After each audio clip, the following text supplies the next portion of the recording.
Let's go. Hyped Happy Hour, episode 55. I am your host, Gentle Tornado. I am on an absolute mission to make positivity louder. I started a company called Live Hyped, and Hyped is an acronym that stands for happiness, inspiration, positivity, enthusiasm, and dreams. And I feel like if you live a hyped life, you amplifies everything in your life. If you look down at the bottom left, you get an H with a heartbeat in the middle. That is my logo because you never know how many heartbeats we have. So here at Hyped, we are just on a mission to make every single moment count because we got one life, and that's the truth. Here on episode 55, I am joined by an absolute legend, amazing content creator, genuine human, honest human, one of a close friends. I would consider him a close friend. Ash, dude, how are you? Dude, it's awesome. It's awesome to see you. I miss you. We've spent some good time together IRL, running around the streets of New York a couple months ago. It was such an awesome time.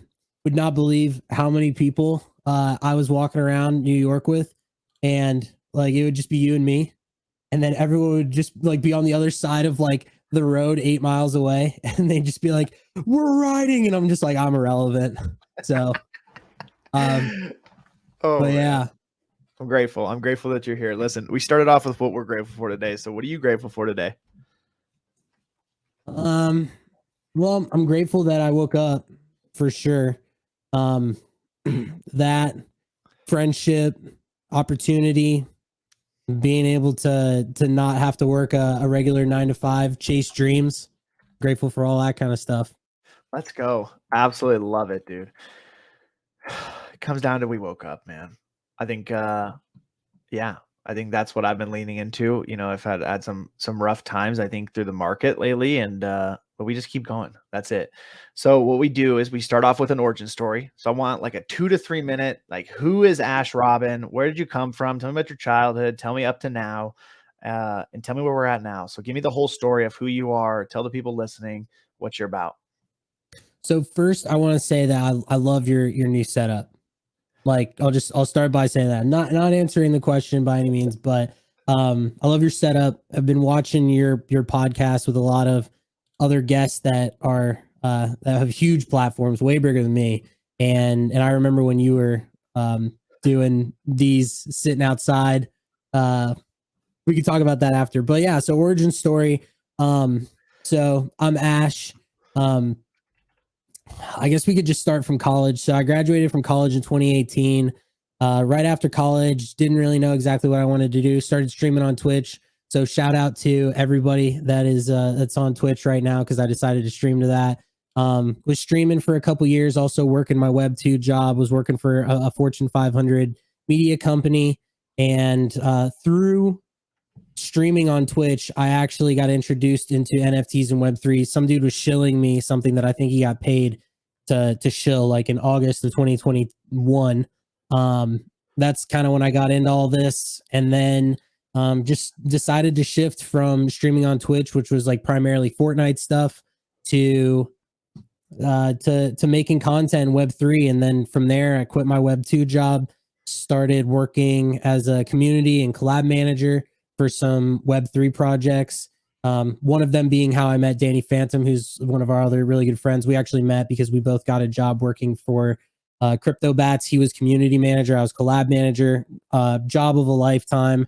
And then that just led into everything else. And then from there, just was lucky enough to make some good content on Twitter that went very viral.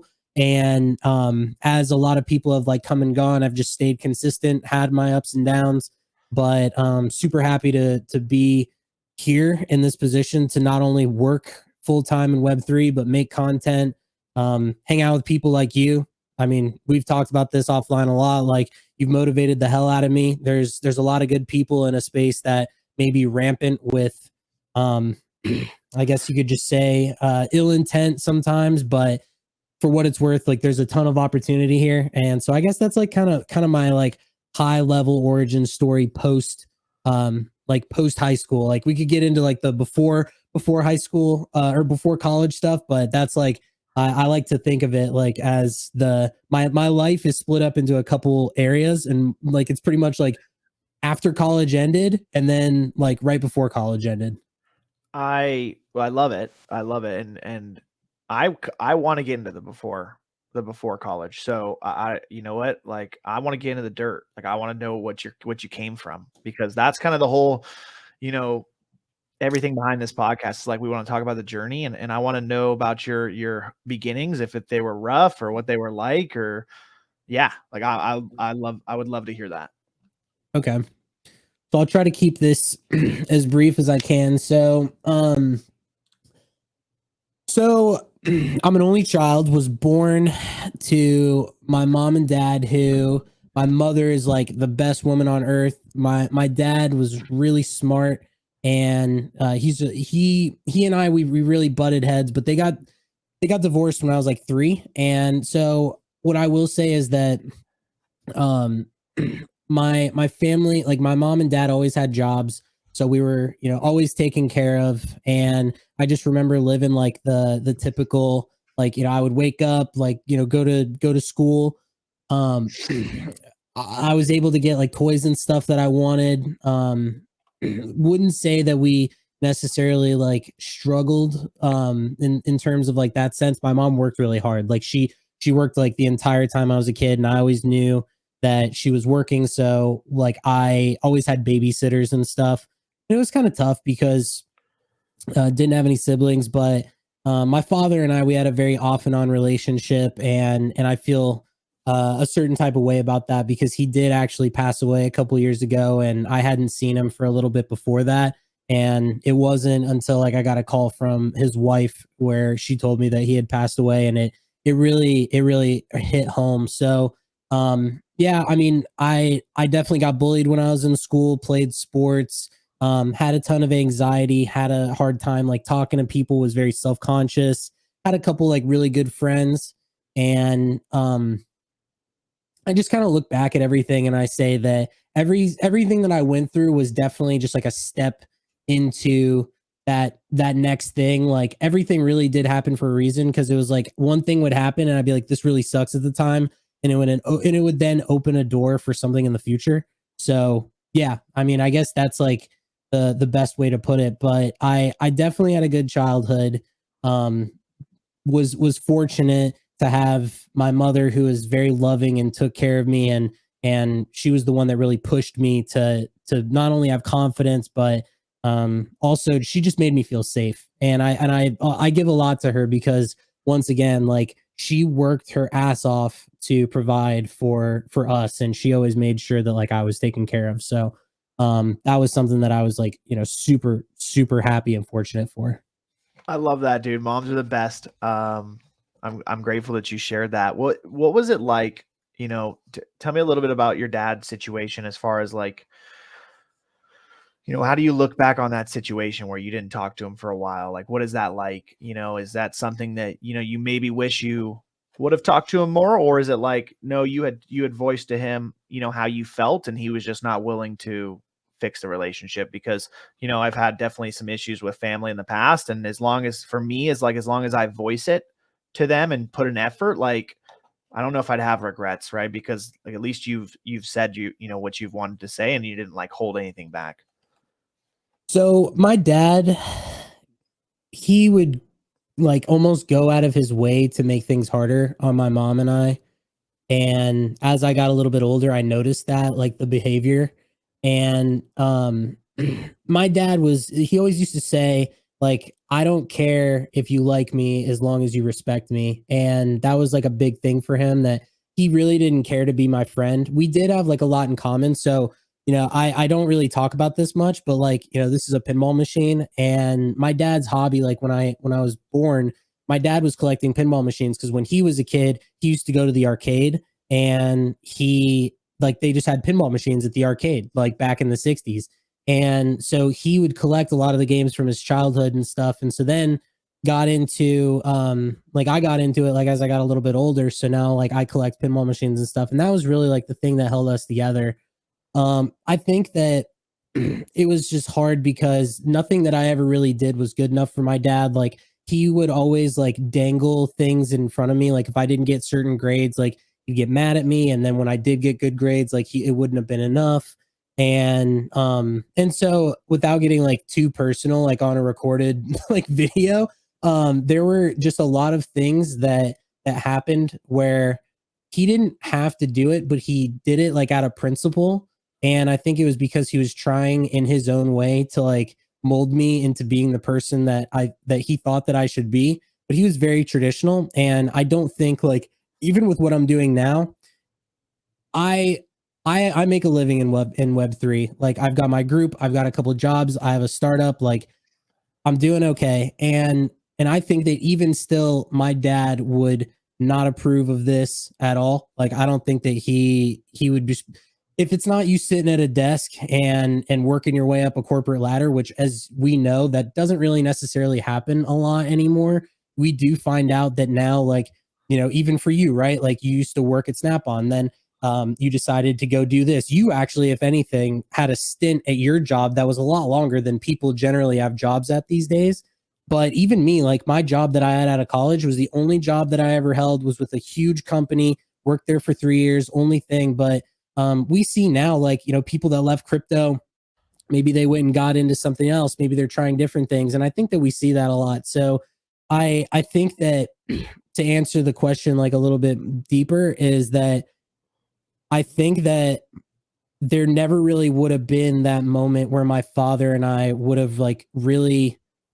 So here's the thing, and I'll leave it at this, is that my dad, the last time I saw him, he showed me a note that he wrote to his dad, where he said that he felt like he wasn't enough, and that his father was always like really tough on him and hard on him.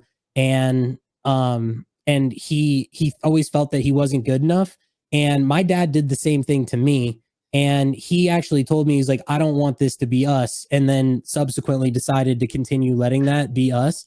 And that was really hard, because we had this moment where I thought that things were going to change, and then they just didn't. And that was the last time that I saw him. So it was kind of upsetting. But yeah, so that's kind of how that went. But I definitely learned a lot from him, and I'm definitely the person that I am today because of him. Yeah, no, that's wild, man. I mean, I think like it's nice when people say things like that, but if he wasn't going to do those things, and of course you wish it could have been different, but it is wild that people, get in the same habit where they're doing the same thing that they maybe didn't want to be. I think that happens a lot in life, and especially with family members. Family is a lot, like, especially as people get older, they are in their ways, and they might say they don't want to be like someone, but they're exactly like that person. And it's definitely interesting. I think, because we've, let's say, been in this space or been on our own or doing stuff like that, like, you get a lot of self-awareness. When you have a lot of self-awareness, you pay attention to a lot of shit.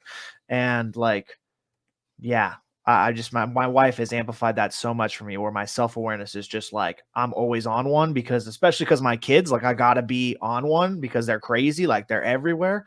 And so it's like even heightened when I'm around any family, friends, or I'm in a Twitter space or whatever. I'm just always actively listening, so that you can watch the actions of someone and be like, okay, like, it could be something you don't like, but you can also learn, like, well, that's what I don't want to do that. I'm not going to be someone like that. And so I think the value is like, you got to experience so many different things, and now you get to be the better person. Like, you get that opportunity to be even better.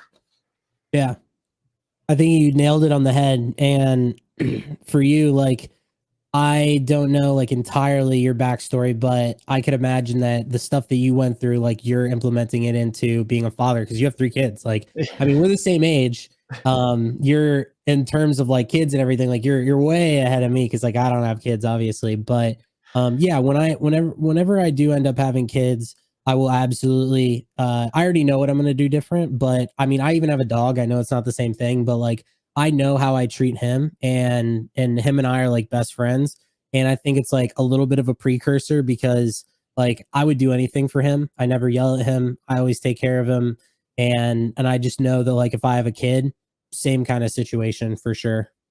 That's awesome, dude. I love it. So what we do is we get into every single word within hype. So we start off with happiness. And what I'm going to do is I'm going to share my screen. I'm going to read you my favorite definition of success. So this is going to be really exciting for the people listening, because a lot of people haven't heard this. I think you've heard this before, Ash, but Success by Ralph Waldo Emerson. So it reads: to laugh often and much, to win the respect of intelligent people and the affection of children, to earn the appreciation of honest critics and endure the betrayal of false friends, to appreciate beauty, to find the beauty in others, to leave the world a bit better, whether by a healthy child, a garden patch, or a redeemed social condition, to know that one life is breathed easier because you have lived. This is to have succeeded. How do you feel about that? I've heard that before. Yeah, I mean, the thing that comes to my mind when I think about stuff like that is just that it's all, and we could go into this forever, but like, it's all perception, right? And to me, like I'm super grateful. And I remember actually, this is something that's weird. And I'd be interested to hear your thoughts on this too. So I'm going to pose this to you after, but I remember calling my mom before I got into Web3 and when I was streaming on Twitch, working my regular job, had like $5,000 in my bank account. Like that was it. And I remember telling my mom, I'm like, I'm happy. Like I'm super happy.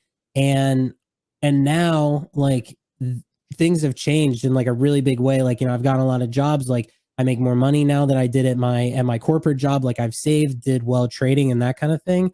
And what's weird is that like I'm definitely grateful, but I don't feel like that same sense of happiness and like almost like it was like serenity in a way. Like I feel like a lot more stressed. Like, and I think it has to do with Web3. There's always someone to connect with. There's always content you can make. There's always a trade that you could look for. There's all like it's never ending 24/7. And the thing is it's almost like exacerbated to where you see other people that are online 24/7. They're responding to hundreds of tweets. They're putting out content. They're running a group. They're getting whitelist. Like they're doing all this stuff. And yeah, I think that it's like tough now because it's like almost like it's what's the word I'm looking for? It's almost like it's way more like hyper it's it I don't even know how to put it. It's like there's a lot more of like a microscope on like what you're doing now because it's like okay, now there's like so much that you can be doing and in a way it's like I don't know, I didn't feel that way back before, but it definitely like struck a nerve. So let me ask you this. Are you happier now or were you happier before? Because it sounds like the way that you just talked about that you were happier when you had $5,000 in your bank account.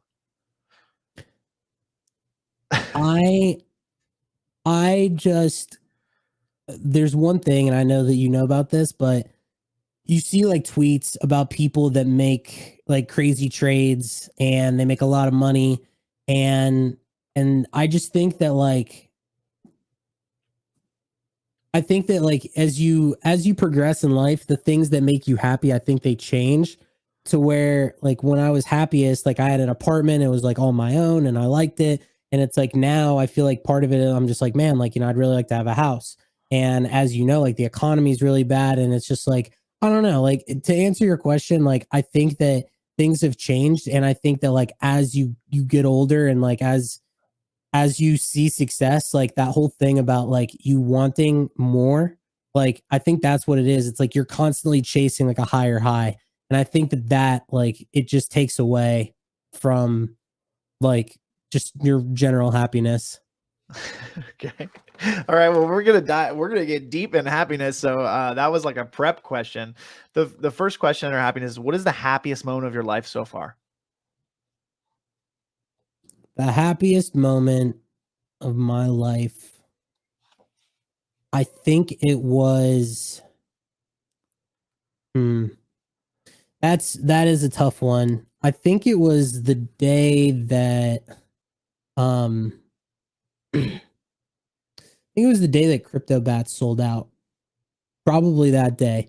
I was a collab manager and Danny was the community manager. And the thing is like that was arguably like one of the most successful launches of all time.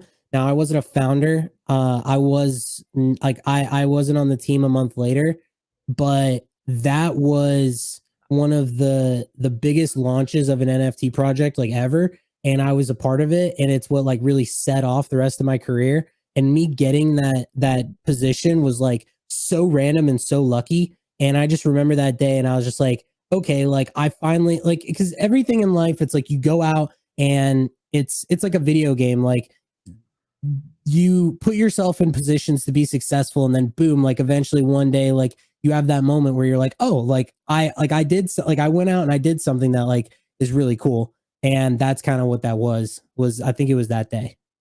I love it. No, that's great. I mean, I've heard that story, so it's pretty wild that you guys were a part of that. And obviously, I remember the same thing like that when it launched. And to like fast forward to now where we just met, and I just met Danny, you know, a couple months before I met you, and like now we've become so close. And I was like, I had no idea basically who you guys were, and that the fact that you were on that team. And so that's cool, man. I'm looking forward to, you know, staying connected with you and being friends, and then seeing where that goes. Right? Maybe you get married, maybe you have kids and stuff like that. Um, so yeah, it's amazing. How do you believe gratitude contributes to the pursuit of happiness in your life? So I think that like I'm a very grateful person. Like I'm when I look around, and I try not to compare myself to other people, but when I look around at the world and I look at how in other countries, or just like even here, like, you know, just the circumstances and the opportunities that I've been given, like I feel like just right off the bat, like when I was born, like I was dealt a better hand than like a lot of other people.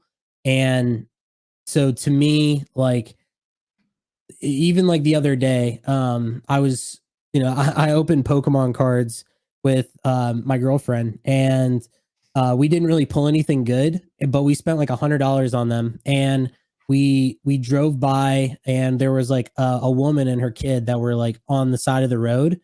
And I didn't have any cash, like nobody, you know, we don't carry like cash or anything. And we like I like we like saw this kid, and like with, and they were just like, you know what I mean, that was like one of those situations. And I just like took like the Pokemon cards and like gave them to the kid, and the kid was like so excited, like so happy, like you could tell it was like one of the happiest moments ever. And it's like doing that kind of stuff, and just realizing that like the issues that I deal with on a daily basis, like they're like my own issues, but also realizing that there's like a lot of other situations that are they're pretty bad. And so I think to me, like I want to get to a point where it's like I have enough money to where I can take care of my family, like I can rescue a bunch of dogs and cats and donate to charity and like do all that kind of thing, and like help out, like do community service. Like I want to be able to help out however I can, and use like, you know, the circumstances that I've put myself into to do so. I love it. I think that's incredible. And the fact of the matter is like, one, if you're watching this video right now, you've got a good life. Two, if you woke up, that's amazing. And then the third thing is like at VCon, there was this guy that spoke. His name is Scott Harris, and he's the founder of a charity called Charity Water. Happens to be one of the biggest charities in the world. And you know, he dropped some crazy statistics, but one of the biggest statistics was that 40% of the world doesn't have clean water. 4 billion people don't have clean water. So when I'm around people that complain, like, listen, I get it. Like, we all go through shit, and sometimes you gotta let it out, right? Maybe I let it out, you know. And not, for me, I let it out to my wife, right? But like, I just don't feel comfortable complaining about anything. I just don't know what there is to complain about when that's a statistic. When I've had clean water for 29 years of my life, I can't even. I don't know. But anyways, to your point is like I want to do the same thing. Like I want to give back. I've already signed up with Charity Water to give them money. That's why I started my nonprofit so that I can do other things and be in the community and help these people that maybe don't have it as good as the rest of us. I mean, you're exactly right. That's kind of what I mean too. Like the whole situation about how like anywhere across the world and like not even having clean water. Like when you think about that, it really does like put things into a different perspective for sure. And that's why I'm just, you know, I'm super grateful for everything. And you know, my mom, my dad, the people that gave me a shot, like an opportunity, like just all of it, like super grateful all the time.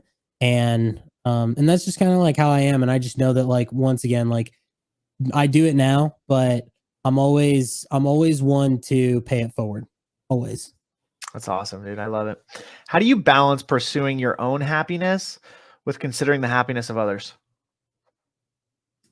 I think that like admittedly I've turned to be when I was in college, I did a lot of stuff for other people, like and I sometimes put like other people that I used to put other people before myself at times, and now the way that I operate is that like I position it to where like I am always trying to, if I'm doing something, I want to make sure that I'm happy, but while also providing either entertainment or value or a service or something to other people, to where having me around is like a benefit to them, and people know that like I'm going to look out for them, and like I'm somebody that like I can be there for them, which is why like, even with, my web3 group that I have, it's like, a lot of that, like I do it because I like it, but I also realize that like, hey, if I get like, a certain whitelist for a project and then it does really well, boom, next thing you know, then um like, it could change someone's life. Like maybe somebody makes like $1,000 or something like that. So I don't know. I think that that's kind of it. Like I definitely do put I put a lot of emphasis on helping others, but I know that there have been times when I've put like other people like way, way before myself, and it's ended up like burning me. And so I have to like keep in mind that like my mental health is important. And while I do like want to go out of my way to help other people, that I have to make sure that like I'm okay, because I've definitely put myself into some dark places by not doing that.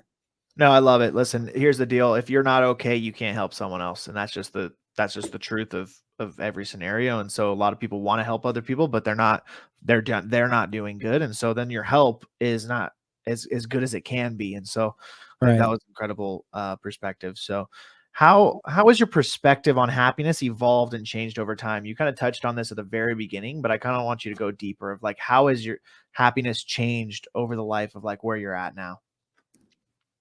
I think that like I've always generally been happy, and I think that like the little things in life are what I enjoy. So I really every day I take a 2 mile walk. After we're done doing this, I'm gonna put my AirPods in. I'm gonna go on a 2 mile walk.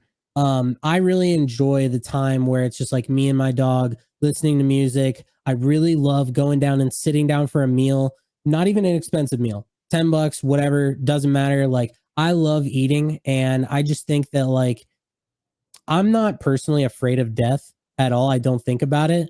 And to me, I just say to myself, like, okay, like I'm here, like I want to enjoy like the little things. And I've always consistently felt that way. And the main thing that, once again, that I'm really like striving for is I would really like to have a home. Like I'd really like to have like a home base somewhere that like is mine, that I can like just, sprawl out, like do stuff around the house, like that kind of thing. It would be like a huge accomplishment, but I think that like ultimately, like my happiness has always, like I've always made sure that like I was where I needed to be mentally. And that's, I think that's what's kept me happy over time, is just saying like, okay, I woke up, I get to walk my dog, I get to eat, like that kind of thing. Like I've always, like that's the stuff that makes me happy. And I think that the only times that I'm really not happy is when I am having a moment where I feel a little bit lost and I'm off track. Because as humans, we really like to be on track. Like, this, like, and I'm sure that you're probably feeling exactly what I'm about to say right now, which is like you work a job for 6 or 7 or 8 years. And then the next thing you know, you don't have that consistency. It's a different thing. And then, like, you have this survival. So, like, one thing that I feel is that everybody wants to be an entrepreneur, but it's different like when you don't have any like backup income. You're totally like, out there for yourself, and everything that you're doing on a daily basis, it's like you have to wake up, you have to do it because that's what pays the bills. And if you, I mean, this is how it is in life, but I think it's a little bit easier when you're clocking in and clocking out because you're a little bit more familiar with that. But yeah, I know I just kind of went on like a little bit of a tangent there, but I hope that that makes a little bit of sense. No, no, it does for sure. And back against the wall, like, and the thing that I just remind myself of is like it's fucking hard, and I knew it was gonna be hard, but like it's like I chose this, right? And it's what I wanted. And you know, I'm not gonna lie, these last 2 months have been incredibly hard, but like I wouldn't change anything for it. And I'm meeting people and I'm creating relationships and all these things that are happening, right? It might not be happening as fast as I wanted to, and that's okay, right? It's more of like my wife asking me, like, hey, do we have any, you know, have we gotten sponsored? Have we have done this? Like, when is the launch going for the project? Like, what is going on? Or can you raise money? It's like it's all happening, right? So because I'm so macro patient and she's so not. So she's in my face, which I completely understand, right? Because like I get her side. Like she's worried that we have no income right now, but it's like I have plans. I'm doing stuff. I would work 19 hours a day if I could, right? I just literally cannot collapse. And so it's like I do get that, and I do agree with you. Like when you lean into that, as it's like we get to do this, right? Because we made this decision. I think that's really powerful. Well, let me flip that back on you. So like what has it been like? Because obviously you're on your dream chaser arc right now. Like you've worked. Did I just watch the inspiration go back to happiness? I jumped the gun and moved to inspiration, but we're still riffing on happiness. Yeah. So how is it, just quick, real brief, but like how has it been considering that like you did work a consistent job for like a long period of time, you've got 3 kids, a wife, and now like you're taking this point in your life to really chase that. I mean, it's tough. Yeah, I would say I'm probably stressed out for the first time in like quite a while.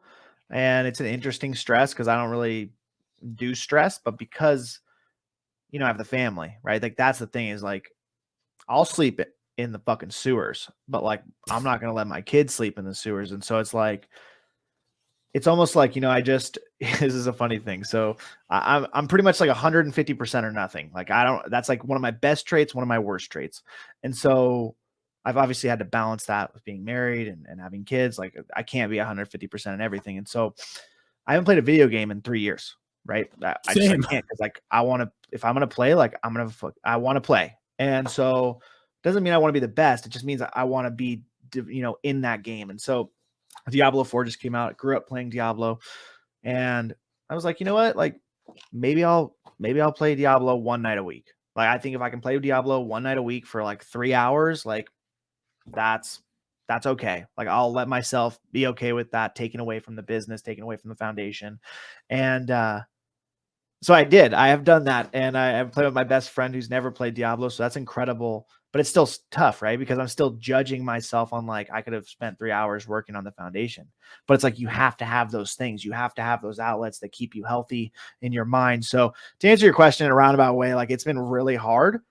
Am I excited? Yes. And there's things that happen every single week that get me excited. Do I wish some things would happen sooner? Yeah, but like I just know that I'm on the right path with speaking at VCon and things that are happening that are like, oh man, like I'm making like really good connections.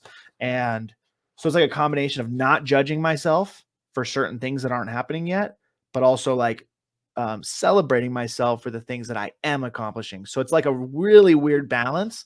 Plus, I'm home all the time. So it's like, you know, my kids will run into the office and it's like when they're in the office, like I can't work. And so it's like balancing that, right? Like, well, like I need to spend some time with them if they run in, or we need to have boundaries. And so it's like, yeah, there's a lot going on. Yeah, I think that's you make like a really good point. So when I used to stream like video games, and I like almost told myself that that was like the job, right? Like that was part of it, and like everybody kind of like does that. And I haven't played a video game. I haven't watched a TV show. Like I have no vices. Like I haven't like I barely drink, like barely do any of that. Don't really do any of that stuff anymore, and I think that like a lot of it is just because of the same thing. I'm like, I could be using this time to like write up tweets, like I could use this time to like come up with content, like I could be reaching out to people. Like it's just a never ending thing. And like what I tell myself is that there will come a time when I've made enough money, I've got a house, and I know like life is short and everything, but I'm not going to play video games and I'm not going to smoke or do anything like that until I'm at a place where I have achieved like what I want to achieve. And like other people may look at me because of like the platform that I've built, and they're like, oh man, like I would love to be Ash, like he's connected, like does all this stuff, whatever. And like I love to be me as well. Like I love my life, like for sure. But at the same time, like it I know how hard I work, and I think that you are like the same way. And it's just like playing video games is just not something that that I have time for. Like I don't want to get lost in that sauce at all. Yeah.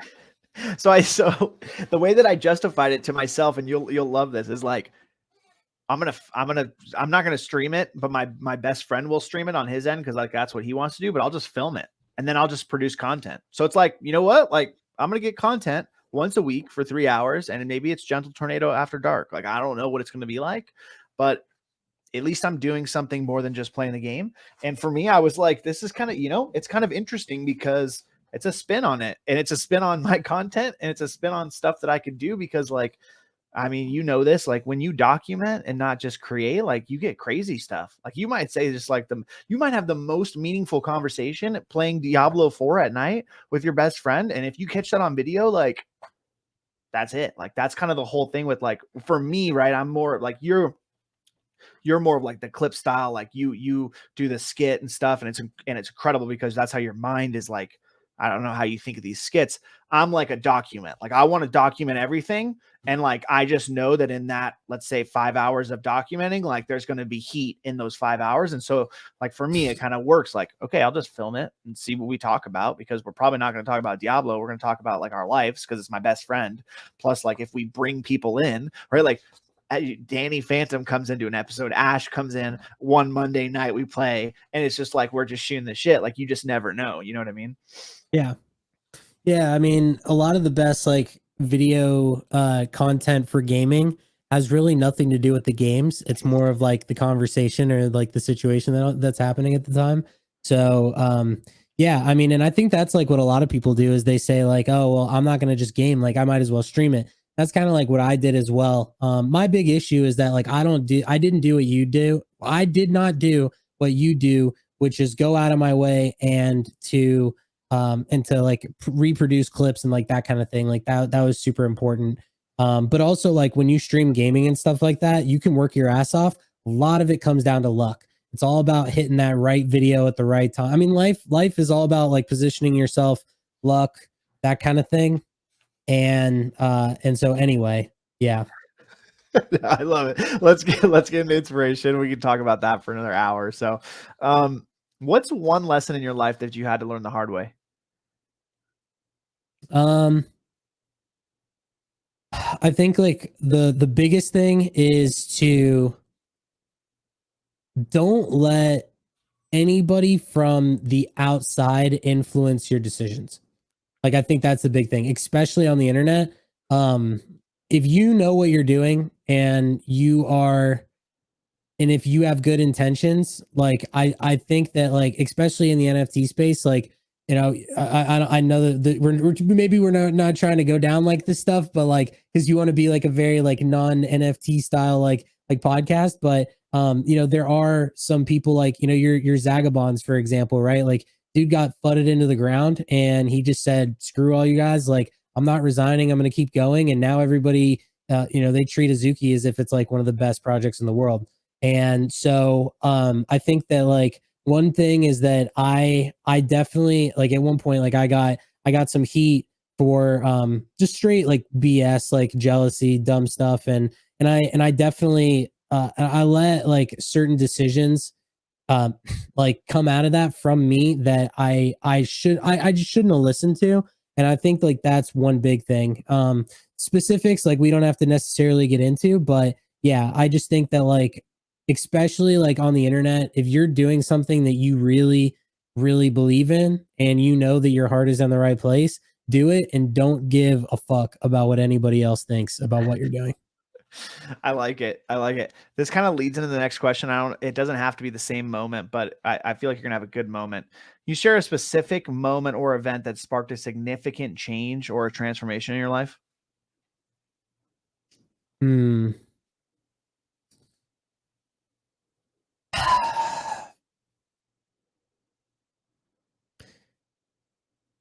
I don't know. I might have to pass on that one.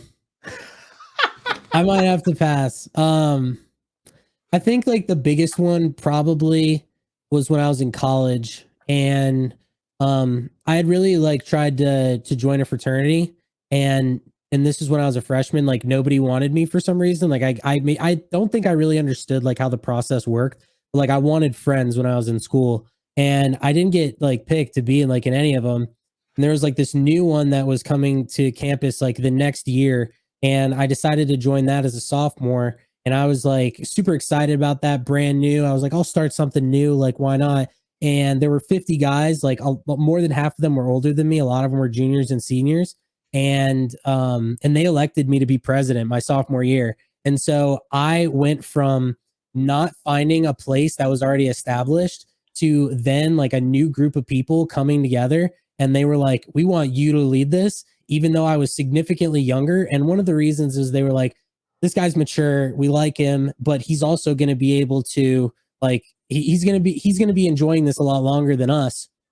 And so I did that. And then the best thing was that I did it for a year. And then the next year I got reelected as president. So I did it for 2 years. And so that was huge. Like in the, I guess those, both of those days, because it was like validation from going from a place where like you almost felt like you weren't wanted to like really calling the shots. And so that was great because it was validation. I was like, maybe it wasn't me, maybe it was them, right? Like that, I think that was like a big moment for me. That's dope. No, I love that. I'm glad you shared the story. That's good. That's awesome. Is there a particular quote that you maybe live by or that gives you some kind of inspiration, or maybe a few, definitely like different things you tell yourself that drives inspiration in your life? I wouldn't say that there's necessarily any quotes. I think one thing that I live by is that like I'm just gonna wake up.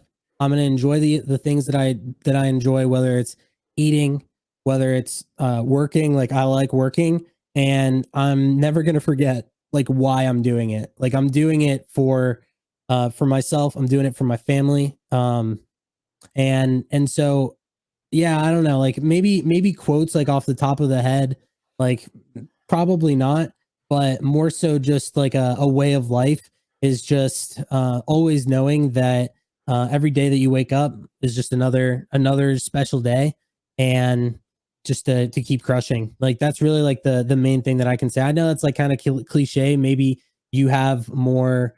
Maybe you have like some quotes or whatever that like you choose to live by, but yeah, I guess I don't really look into quotes too much now that I think Yeah. about it. I think it's like whatever works for you, right? Like I only have one thing I live by, and it's don't talk about it, be about it. And it's not like I don't even know who said it. I just saw it. It was in my college football locker room. It was on the top. And that was it. That was everything for me. So yeah, I don't need any other quotes. Like quotes are dope, but yeah. So this last question is really interesting because you're a content creator. And I think it hits different for content creators, but also, I mean, for everybody. But how do you balance seeking inspiration from others, but also staying true to your unique voice and your vision? So I guess we could touch on like a couple things with this. So when I first got into making content a couple years ago, there was a guy that I really looked up to, and he made some of the best content on Twitter ever. He was so funny. He was making videos like based off of like things that were happening on Twitch, like just like the goofy stuff within the Twitch world that like if you watch Twitch, like you would know. And I like turned that into my own thing, and I started doing it for Fortnite videos. Like I used to make like Fortnite skits that didn't have gameplay at all. It was just like the same style that I do now, but like for Fortnite. And one day in during the bull run, it just hit me. I was like, why don't I do this here? And it worked. And then I was like, okay, like, you know, that's great. And then when I was a kid, like this is like a big thing, but like, you know, I was making YouTube videos when YouTube was brand new. Like when the like it was Smosh, like they had the most amount of subscribers, like they had like a million or something. Like I had like 5,000 subscribers or something like that on YouTube. And when all I was doing is like I was a little kid, like I was literally in middle school, and I would just make a video and I would just talk about stuff. And now, as I'm sure you've seen like with my videos, like I do the same thing. Like I do the same thing now where like I'll talk about something that's going on, and I'll just be right here and I'll just like talk about it. And so I guess like with those two things, it's like I've always just kind of like done my thing. Like I've never really looked at anybody else and said like that one guy, yes, like that one guy definitely inspired me to make like a certain style of video, but it was only because of his like I was scared to do it. Like I was scared to like go and make a video and put myself out there. And so I think that like I just took like a certain style, made it my own, and then I just kind of like ran with it. So I never really took like inspiration from anyone else necessarily besides maybe that guy, but everything else that I've done has just been like just me trying to just be me and not really try to be like anybody else. That's cool, man. No, I think you can draw inspiration from pretty much anywhere and anyone and anything, but staying true to yourself is easily the most powerful thing, especially when you're building a brand or building, just yourself, right? Like if you're building yourself in any aspect of life, it's kind of crazy this has evolved this conversation, but like whatever you're trying to do, right? Like you can pull inspiration from anywhere, but like you got to be you because you're the only you. There's only fucking one of you. And so you just got to stay true to that. And yeah, you can look up to tons of different people, or you can look to different things or quotes like we were saying, but always staying true to you is the fucking goal for sure. Yeah. So I've posted a couple videos on Twitter that have gone like really crazy, like over 500 likes in a day. And I had like 5 people that hit me up and they were like, "I'm gonna copy your videos." Like I'd love like pretty much straight up like saying stuff like that. And I was just like, okay, like that's great. I'm always for like people making content. Like I'll support people like in their dreams and everything. But one thing that I know is that like I'm always going to be me and no one will ever be able to replicate like what I bring to the table. And so I'm down to support whoever. And, if more people get on the train of making similar content to me, like by all means, go out and crush it. But one thing that like always keeps me going is I'm just like, I know my personality. Like, I know who I am. Like, I never pretend to be anybody that I'm not. I'm always just me. Let's go. You can't. Let's You can't ride. replicate it. I love it. I love it, dude. In a different scenario, we've been screaming it. So you can't replicate this, but I love it. So talk of positivity, man. You know how much I love positivity. Positivity is everything. It's the mission to make positivity louder for me. And positive mindset in its most generic form is to focus on the good in any situation. That doesn't mean that the world is rainbows and unicorns, right? Because we go through all kinds of fucked up shit. But what it means is that we focus on the good in every scenario because there is good. So what I want to ask you, is there any specific practices or habits that you've adopted to cultivate positivity in your daily life?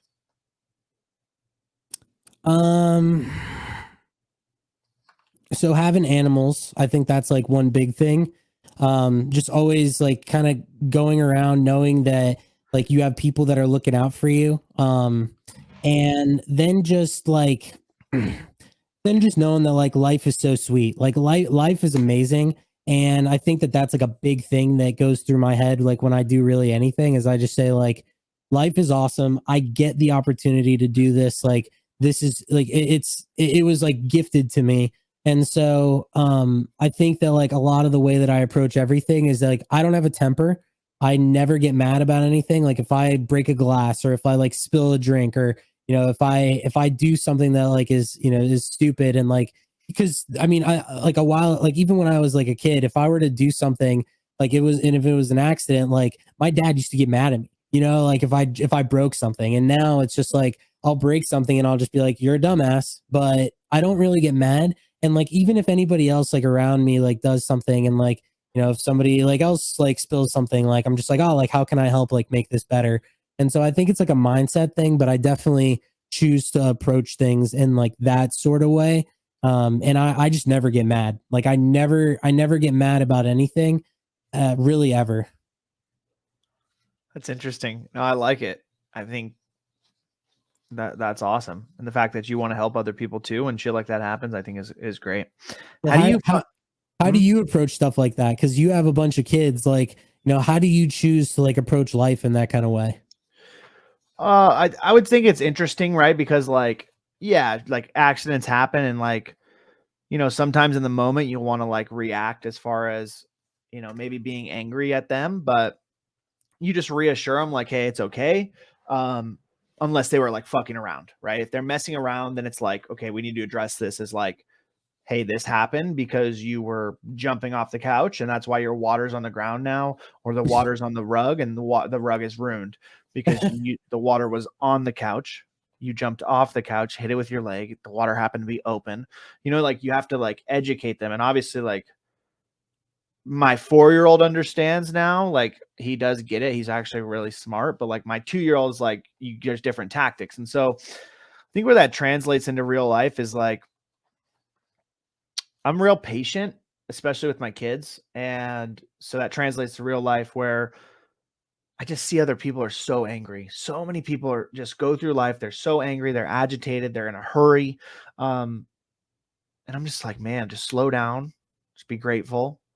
Like be nice to people, kindness, like, and it just pushes me to be more kind. Like when I see people being rude to other people, especially like if you go to a restaurant or something, or you go to pick something up and somebody's treating like someone that works there like bad, it's just like, man, like That you don't even sucks. know. Yeah, it's just crazy. It's like kindness is just not cool, and that's just the reality of our world, is that kindness isn't cool. And so I'm on a mission to make kindness cool. And it's like, sometimes you don't want to be kind because of whatever, but like, that's just the better thing to do in every situation. It's always better to be kind. I've literally never been in a fight in my entire life because like, unless you put your hands like on me physically, as far as hit me, hey, we're not going to fight because I'd just rather be kind to you and let's work through this, because obviously you're having a worse time than me in your life. And I always think about that. It's like, I've been blessed with this energy. I want to give it to everybody. And of course, there's times where I get angry, like in the moment, but it's like, no, let's just choose kindness. You just have to choose kindness. Yep. I nailed it right on the head. I agree. I especially like strangers. Like there's nothing better than being kind to like a stranger, and you can like just tell that they appreciate it, because I think it like helps restore like that faith in humanity a little bit. Yeah, no, absolutely. I agree with that. Let me ask you this, because this kind of leads into what you were just talking about. But how do you find a balance between acknowledging and processing negative emotions while still maintaining a positive mindset? So, the kind of the point is like, things are going to happen in our life, right? And they might be negative. And how do you acknowledge that's happening and then push to positivity? I think for that, a lot of it just comes down to like, my thing is I always say that like there's ups and downs, and when there's like a down moment, I'll always say to myself like, this is temporary. This is part of the journey. This is happening for whatever reason. Understand why this happened. Like maybe something bad happened to your life and it was because someone came into it and they were toxic. Maybe they were a negative like energy in your life, and they came into your life kind of just to fuck things up, and then they leave, and you say to yourself like, why did that happen? And so I think it's a lot of it just comes down to like, when there's good things that are going on, and like, people help you out and they're there for you, like just like being able to in the moment like really enjoy that. And then when things that aren't necessarily going your way, like you take that time and you say like, okay, this wasn't the best. This is happening for whatever reason, but just know that there is a reason as to why it's happening, and a certain door might close, but it'll lead to something else if you let it. Like if something negative happens to you and you quit and give up and you decide to just go sit on the couch and you're done, then that's one thing. But if something bad happens to you and you're like, all right, that was negative, but I'm still like on my path and I'm going to keep pushing forward, and you keep like doing everything that you are doing to move forward in life, and then eventually like you'll look back on it and you'll say like, so like, when that happened, I met this person, which led to this, which led to this, and now I'm here, which is a better place than I was before. So that's like the way that I try to go through that. I love that. No, I love that response. This next part is interesting because I just had something happen to me yesterday, actually. But the way that I'll preface it first, then I'll tell you what happened, and then we'll talk about the question. So toxic positivity is a thing that people talk about, and that's why people put down positivity. And so there's something called the Lasada ratio, which is a 3-to-1 ratio that takes 3 positive emotions to kill 1 negative emotion. It's been proven in several studies. And so that's why positivity is so important, especially in our world where we're consumed with negativity. The news is negative, people are negative. There's so much going on, right? And so I don't think toxic positivity exists, and I think it's kind of a myth that people have made up. And so the question is, in your opinion, what are some misconceptions that people may have about positivity, and how can we address that? I had someone comment on one of my YouTube shorts where I was talking about kindness, and I was talking about gratitude, and I was talking about positivity and empathy, and I talked about kindness and empathy being a superpower. And the guy wrote a massive long message about how they're not, and how it actually can be worse for your life if you are kind and have empathy for people, because then you get burned. I commented back. Anyways, he sent something else really long. Obviously, I'm not going to get into an argument on YouTube comments. I wish I could have just talked to him. But in that moment, like, he needed positivity, right? Because like, you can be kind and get burned. It's happened to me. I'm sure it's happened to you, Ash, many times, right? It happens to people that are very kind. But like, the fact of the matter is, you keep going with it. You keep pushing it, because when you're kind to someone that's burned you, that shows them something else, that it is okay to be kind even when you've been burned. So anyways, that was a long rant, but the question about, like, how do we put the toxic positivity myth to rest? I think you have to be really patient with people. And I think you have to realize that like there are some people that they get off on just trying to shit on your parade. It's like bullies in high school. Like if people see that you're doing something, like they instead of doing it themselves, like they'd rather try to like tear you down. Happens with celebrities all the time. Like and I think it really comes down to like trying to understand like where they're coming from, but also not taking it personally. Like the guy doesn't know you, right? Like the guy doesn't know who you are. He doesn't know what you're going through. And I think that like there's just some people that like maybe in their life they've done a lot of really good things and they got burned and maybe a girl like left them or something and they were nice to them and now they feel like everybody in the world is just screwed and so they want to take it out on everybody. And so I think like it's just about like being patient and hearing people out and like really understanding that not all people are bad, and sometimes people that are like being bullies or like saying negative stuff, like I don't think that everybody is doing that kind of thing maybe to like what they would normally like it's not coming from their heart. Like I feel like some people will let like past experiences from them like get in the way and like I mean we see it a lot. Like if somebody is having success, like a lot of people try to tear them down, and sometimes it happens, and then you have like trolls that like will end up ruining someone's life because mentally like they can't take it. But then there's people that are very like mentally tough that they say like I understand that like you feel this way. I'm gonna keep doing me. I'm gonna keep it going and not letting like any of those negative comments like really get to you. Yeah, no, I completely agree. Absolutely. And I think it just comes down to keep pushing kindness and keep having empathy for people, because you do, like you said, you never know what they're going through. And that's one of the biggest things in life, is like, you just don't know. Even people close to you, you could not know at times what they're going through. This is one of my favorite questions to ask. So now we're under enthusiasm. Enthusiasm is not lacking for Gentle Tornado and Hyped. And so the first question is, what are 3 things right now in your life that you're obsessed with?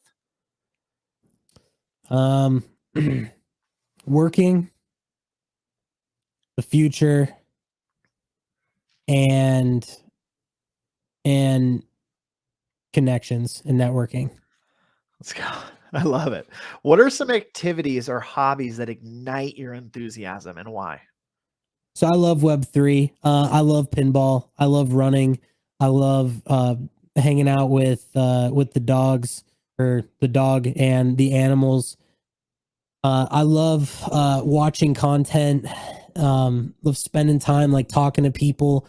Love just like building stuff. Like I think that just like in life there's so much stuff to do, and like for me, like let's say that I just quit everything and I just decided to run. Like I love running. Like if I were to get in like great shape again, like I'd be super happy.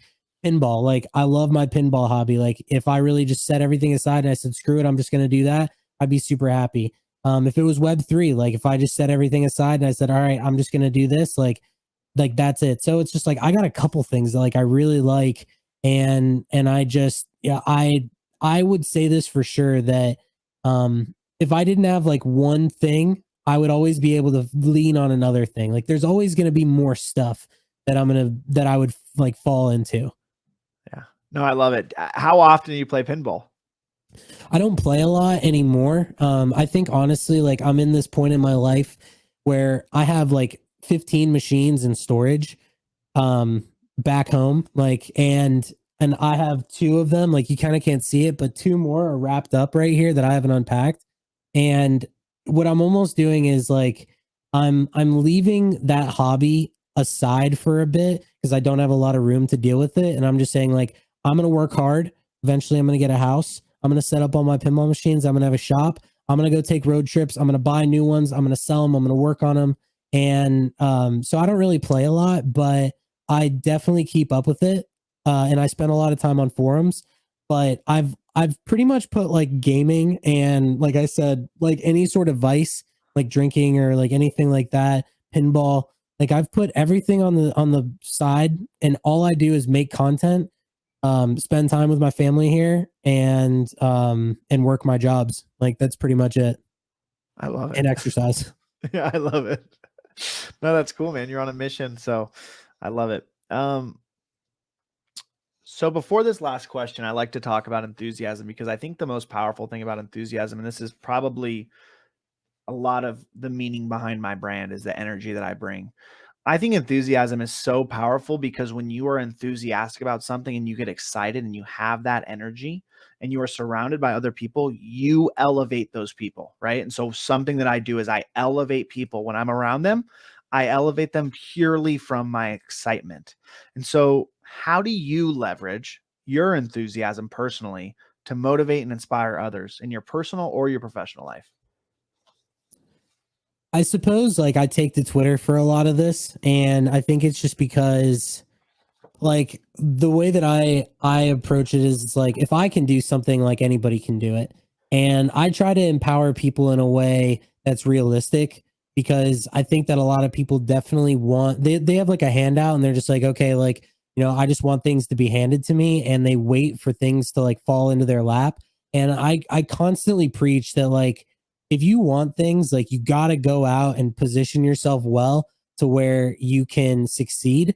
And I think that like that's one thing that I do is like I don't sit around like waiting for my next opportunity. I make my next opportunity. I go out and I do that. And then when it happens, I like to tell that story and just say like, hey, like if it weren't for these things that I did to position myself well, I wouldn't be here. And I want people to be able to say like, okay, like here's an example of someone that started with nothing, worked their way up, achieved their dreams, and they did it by working, not just like sitting there and not just like hoping that things are going to happen, but like really really going out and working and making things happen. Yeah. I mean, that's it.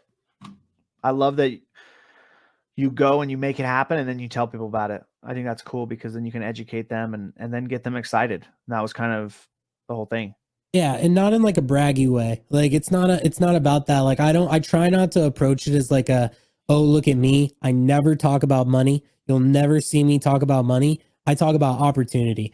Like there's some people that they'll be like, "Oh, look, I know I'm 18 and I made seven figs," and like that kind of thing. And like, I hear that, and that's just not really like my style. Like the style that I try to approach it is like, hey, I did this, which led to this opportunity, which led to a job, and now I'm working this job, and jobs obviously like that's opportunity. Like I don't have to say like how much a certain opportunity is, but I can put it out there and just say like, oh, like that's a cool opportunity, like for sure. And that's like how I approach it, is like it's less about the money, like the money, even though that's what people want to hear about, and more about like the opportunity, because ultimately like these opportunities that you get in life, it comes with work, and then you just keep working and working, and next thing you know, boom. And so I'm the last person that you'll ever hear like talk about money or anything. Yeah, no, I agree 100%. I think the common misconception is that people think that success drives happiness, but it's the other way around. Happiness drives success, right? And so yeah, you can go out and talk about those 7 figures, but are you truly happy? Right? Like deep down, a lot of people with a lot of money aren't truly happy. Now, if you like money, that's cool. Like I'm not saying it's a bad thing, but Mm-hmm. happiness will drive success in so many different ways. You see it so many different studies. You see it firsthand with people in your life that you probably don't even realize. And so the fact that you talked about that, because the journey is almost everything. Like, would I have loved to work less for my dad? Of course. But that 9 years, that whole journey is everything. That is everything because I learned stuff in the last year. I learned stuff in the last month. I learned stuff in the last week that I would have never gotten if I would have left at year 7. And so I think that is everything. And when you're grateful for that and you're excited about the next chapter and you keep working, right? It's like it's incredible. It's Yep. incredible. I'm with you. Let's go. Listen, dreams. So I'm really excited to hear your answer on this. This is a 1 question segment. I'm going to ask you what your dream that you have for your life is. And you're just going to go off the dome, off the soul, off the heart. I'm going to tell you mine, and then you're going to go. So I'm Gentle Tornado. I'm an honest, enthusiastic, and successful man that will inspire others to live their life through happiness. Hmm. So I think my dream is to I want to live a life where people as they get older, and I know that this doesn't happen a lot, but people look back and they say, Ash helped me get to where I am. Like Ash taught me something. Like when you think back to certain people in life, like there's certain people that nobody knows at all that like I know. Maybe not even maybe I met them online or something, but like I know that there are people that either said something or they did something for me or whatever, and when I think back to the moments of like being grateful, I say that person like helped me. And that's like what I hope is that I hope that people look and they say like Ash inspired me, Ash was there for me, Ash helped me, and he helped not maybe not like and I was the end all be all, but like I helped like push someone in the direction that they needed to go in to make their life better. Let's go. You're absolutely riding, dude. I love Oh that. yeah. Oh man. Let's freaking go. All right, listen. This is how we wrap it. So I'm going to share my screen. I'm going to read you my favorite poem. This poem changed my life. I love it. It's called The Dash. So it says, I read of a man who stood to speak at the funeral of a friend. He referred to the dates on the tombstone from the beginning to the end. He noted that first came the date of birth and spoke of the following date with tears. But he said what mattered most of all was the dash between those years. For that dash represents all the time that they spent alive on earth, and now only those who loved them know what that little line is worth. For it matters not how much we own, the cars, the house, the cash. What matters is how we live and love and how we spend our dash. So think about this long and hard. Are there things you'd like to change? For you never know how much time is left that can still be rearranged. If we could just slow down enough to consider what's true and real and always try to understand the way other people feel and be less quick to anger and show appreciation more and love the people in our lives like we've never loved before. If we treat each other with respect and more often wear a smile, remembering that this special dash might only last a little while. So when your eulogy is being read with your life's actions to rehash, would you be proud of the things they say about how you spent your dash? You know there's a song called The Dash. No way. Is there really? Dude, you'd love this song. I'm gonna send it to you after. Let's go. Have you ever heard that one? I've never heard the poem, but it's actually like kind of similar vibe. The song was written by Scotty McCreery. I don't Okay. know if you know who he is, but it's like it's pretty much spot on. You know, it's talking about like how your whole life like is the dash. Yeah. And I agree with that because it's like that is it's like it's the same thing as like I don't know if you've ever heard about like books and like how the front page of the book like is like your beginning and like the back like is obviously the end and it's the pages in between, like it's kind of like a similar thing, right? Yeah, of course. So yeah, no, I love that, and I'm gonna send you the song for sure. Let's go. It's the impact, man. I was talking to some people about this today. It's the impact that you make. That's really impact is such a powerful word. Yeah, it Let's is. go.